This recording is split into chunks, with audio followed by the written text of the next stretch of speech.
Top immigration officials faced a heated session on Capitol Hill where Democrats pressed them over the Trump administration's deportation efforts. This unfolding earlier today in a House Committee on Homeland Security.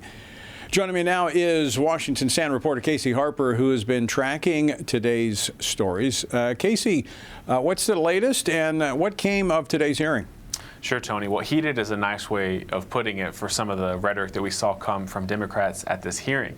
But as you said, these immigration officials are facing ongoing strong criticism from Democrats on the committee after, all the controversy around the ICE, Minneapolis tactics we're seeing from ICE, as well as the death of two protesters there, of course. Now, Homeland Security Committee Chairman Andrew Garbarino called for a full investigation into those shooting deaths, and he urged leaders to work together. Here's a clip. While this hearing was long planned, we sit here today at an inflection point, an opportunity to assess and reinforce the integrity of immigration enforcement and to strengthen public trust. Only together can we make our communities stronger and the homeland safer for the future of all Americans. Now, the top Democrat on the committee made a point that, Benny Thompson, made a point that many Democrats are making, criticizing the Trump administration's immigration enforcement tactics, the masks and other things we've seen, and calling for Homeland Security Secretary Kristi Noem to resign.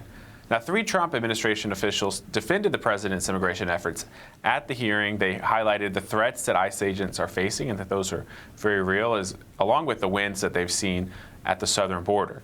Now, Acting Director of ICE, Rodney Scott, said that federal agents are going to continue to implement the president's deportation agenda. But, Tony, the timing of this could not be more important given the pending shutdown on these very issues.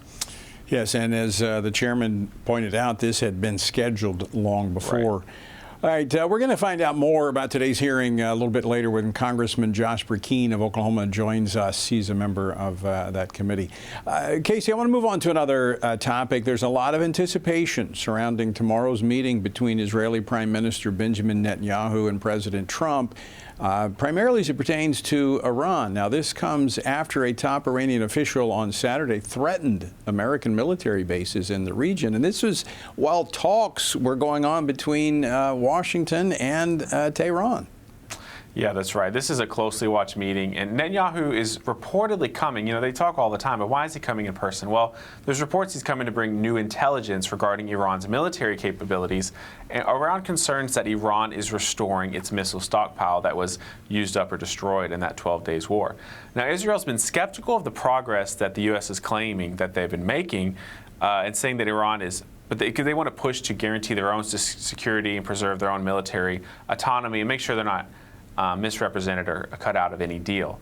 But President Trump, he's been eager to push the Gaza peace plan into phase 2. He wants to get these deals done. He is the deal maker.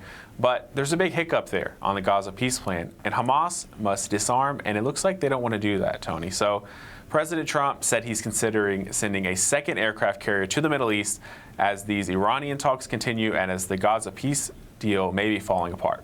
Yeah, we're going to talk more about that in just a moment. Casey, thanks so much. Always great to see you. Thanks, Tony.